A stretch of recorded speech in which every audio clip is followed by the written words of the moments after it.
Police Commissioner Yochanan Danino has instructed the Jerusalem district to demand that courts impose greater punishment on rioters and engage in dialogue with leaders of the city's Arab community in attempts to scale back incitement and enhance cooperation.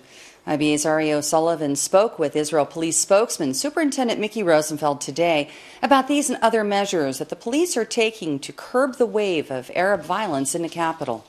In general, the Israeli police have heightened security in the different areas which are problematic in terms of the Israeli-Arab neighborhoods and disturbances that we want to prevent from taking place. Yesterday evening there were disturbances in Silwan and Isawiya. Our police units, border police undercover units, responded and dispersed the rioters using non-lethal weapons. Throughout the morning in Ras Al Amud there were stones that were thrown at a kindergarten, and police units were mobilized in different areas to respond to that. Once again, only using stun grenades. But this is part of the overall police deployment in Jerusalem after yesterday's terrorist attack. There was no specific intelligence, and therefore we're looking ahead as to the next 24, 48 hours and over the weekend as to what needs to be implemented in Jerusalem. Now, the tensions are high in the Arab neighborhoods of Jerusalem. Isn't the presence of a major force, the security forces, going to exacerbate that? The perspective and what we're seeing over the next period, within the next couple of weeks, which is a planned decision, strategic decision, which has been made by both the Israeli National Police as well as the Minister of Internal Security, backed by the government, is to deploy extra units in and around Jerusalem in those specific areas.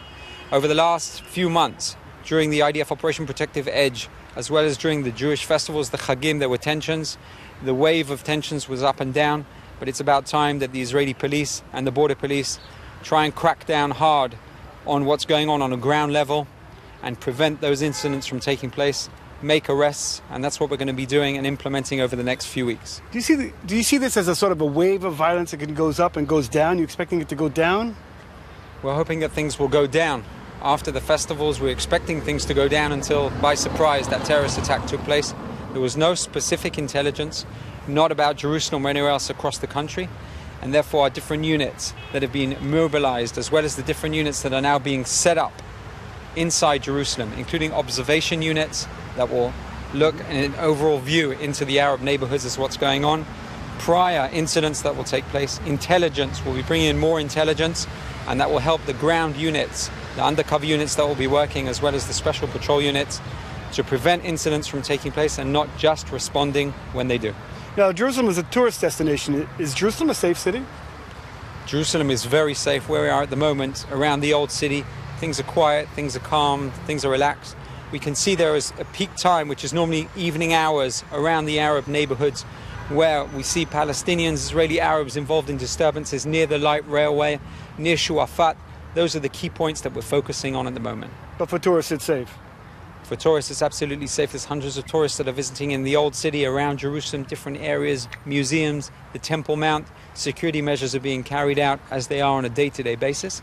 But obviously, there has to be a change in terms of the police deployment, improve security into a higher level, and prevent the regular disturbances that we've been dealing with in the past. It's about time to crack down hard and deal with the real problems that there are within the different Israeli Arab communities on a police perspective, operational level.